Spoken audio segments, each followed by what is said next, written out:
Assalamualaikum warahmatullahi wabarakatuh.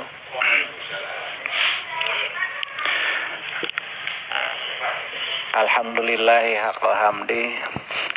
Wassalatu wassalamu ala rasulillah Sayyidina Muhammad ibn Abdillah wa ala alihi wa ashabihi wa man tabi'ahu ila yaumil qiyamah ba'du.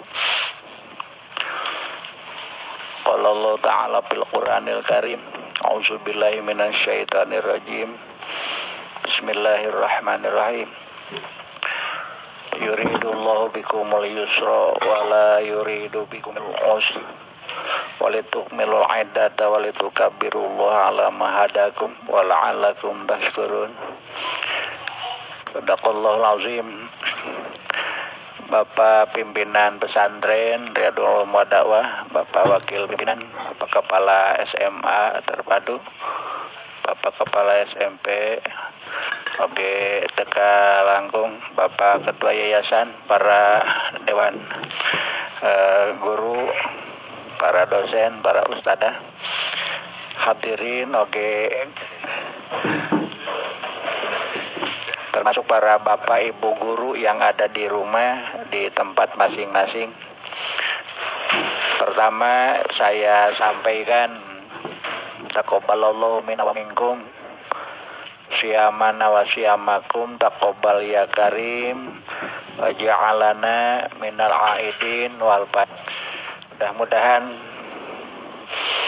apa yang kita kerjakan di bulan-bulan yang lalu, termasuk bulan suci Ramadan, senantiasa diterima oleh Allah Subhanahu wa Ta'ala, dan segala kesalahan kita mudah-mudahan mendapat ampunannya.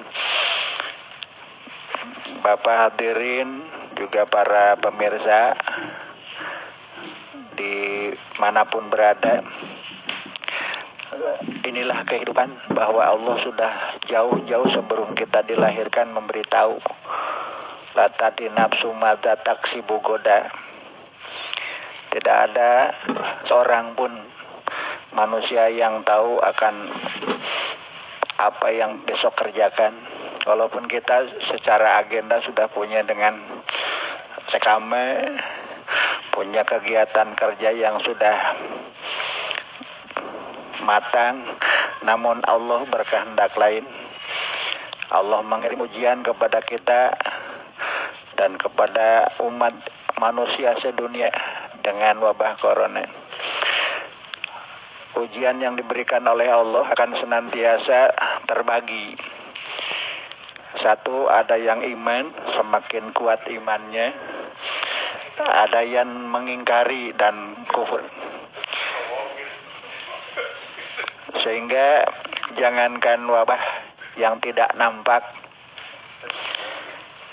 yang nampak saja, seperti halnya difirmankan oleh Allah Subhanahu wa Ta'ala, innallaha la yastahyi ayyadriba masalam ma ba'udatan fama fawqaha.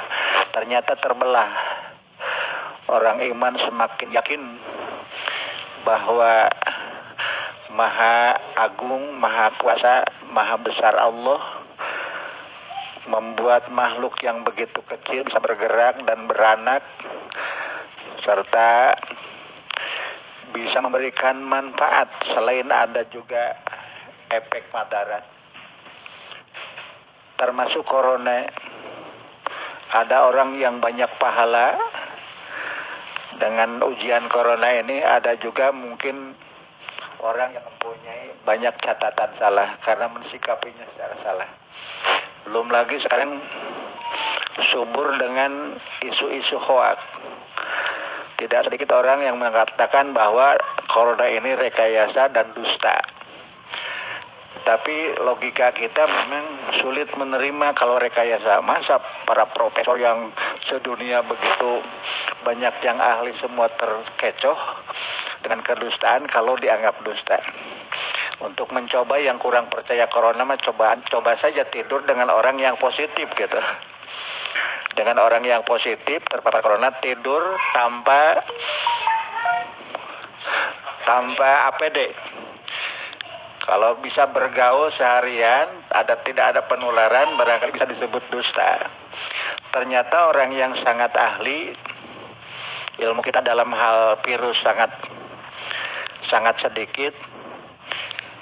Mereka yang mempunyai keahlian khusus di bidangnya, ternyata ratusan negara sepakat bahwa ini merupakan virus yang berbahaya. Sehingga ibadah yang sangat sakral, ibadah haji sedunia, bahkan di Indonesia sudah ada keputusan sampai tidak memberangkatkan jemaah haji di tahun ini. Ini bukan masalah sepele, tapi sangat serius, berhubungan dengan ibadah, berhubungan dengan Allah Subhanahu wa taala. Apabila dusta, alangkah dahsyatnya dosa yang memutuskan tidak memberangkatkan ibadah haji.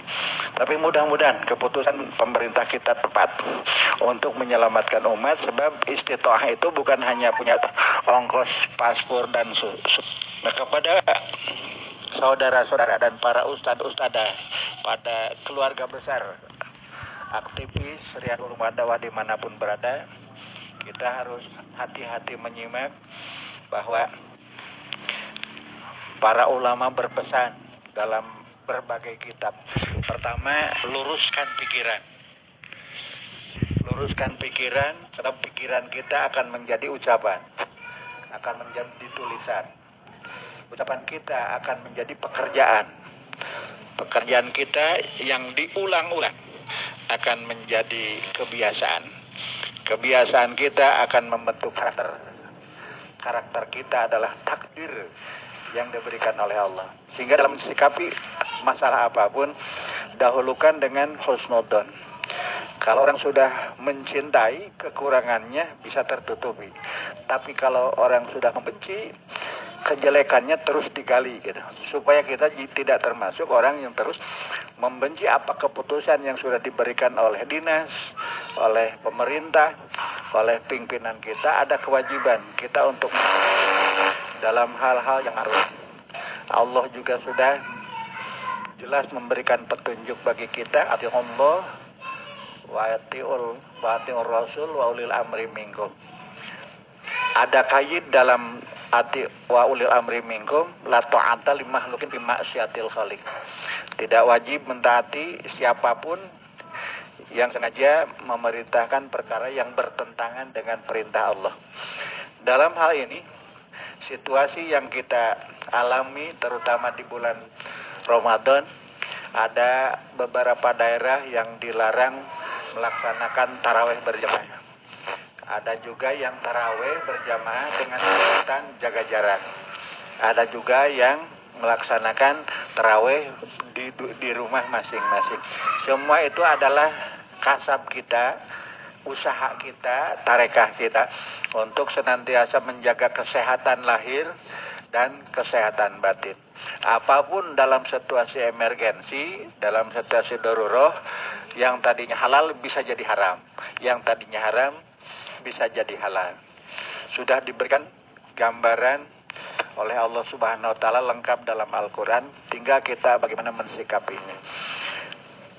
Bapak-bapak yang saya hormati, di hari ini hari yang pertama barangkali kegiatan kemisan setelah Idul Fitri, mudah-mudahan kegiatan-kegiatan yang akan kita laksanakan ke depan senantiasa ada dalam kelancaran, mendapat pertolongan dan perlindungan Allah Subhanahu wa taala. Yang lebih penting lagi, mudah-mudahan mendapat ridhonya, sehingga aktivitas kegiatan kita sehari-hari menjadi tambahan catatan kebaikan bagi kita dan mengantarkan kita keluarga menjadi hamba Allah yang husnul khotimah.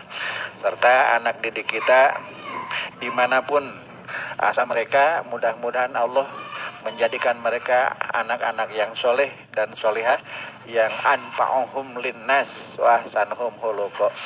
Sebenarnya kalau menyimak ayat yang tadi, yuridullahu bikumul yusra wa la yuridu bikumul usra. Allah senantiasa menghendaki kita semua menemukan kemudahan, sehingga tidak pernah Allah mentakdirkan kesulitan. Ad-dinu yusrun, agama ini adalah mudah. Oleh sebab itu, yang mempersulit agama adalah kita gitu. Seperti hanya sekarang wabah corona, pemerintah memutuskan untuk tidak memberangkatkan, terus ramai-ramai protes sampai DPR pusat saja menyalahkan keputusan pemerintah karena tidak melibatkan DPR.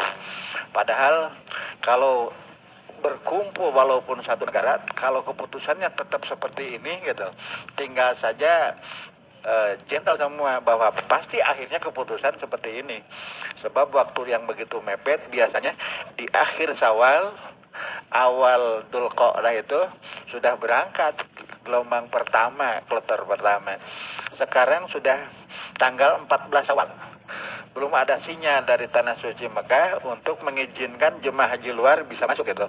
Makanya sangat darurat kalau kita walaupun hari ini keluar keputusan membuka kesempatan untuk ibadah haji. Apalagi kalau dikasih jatah 50%. Bagaimana cara menjaga jarak orang sedang tawaf? Bagaimana cara menjaga jarak orang sedang lebih maslahat menurut kita? Pasrah saja tidak berangkat haji atau berangkat haji, yang penting mendapat itu Allah Subhanahu wa taala. Kalau sudah niat bulat walaupun tidak berangkat, Allah Maha tahu atas keinginan dan niat hambanya. Barangkali itu saja yang bisa saya sampaikan. Mudah-mudahan kita senantiasa dalam lindungan, pertolongan, hidayah dan taufik dari Allah Subhanahu wa taala, bisa melaksanakan kegiatan dengan sebaik-baiknya dan kegiatan kita menjadi amal mabrur. Wallahul muwaffiq ila aqwamit thoriq. Wassalamualaikum warahmatullahi wabarakatuh.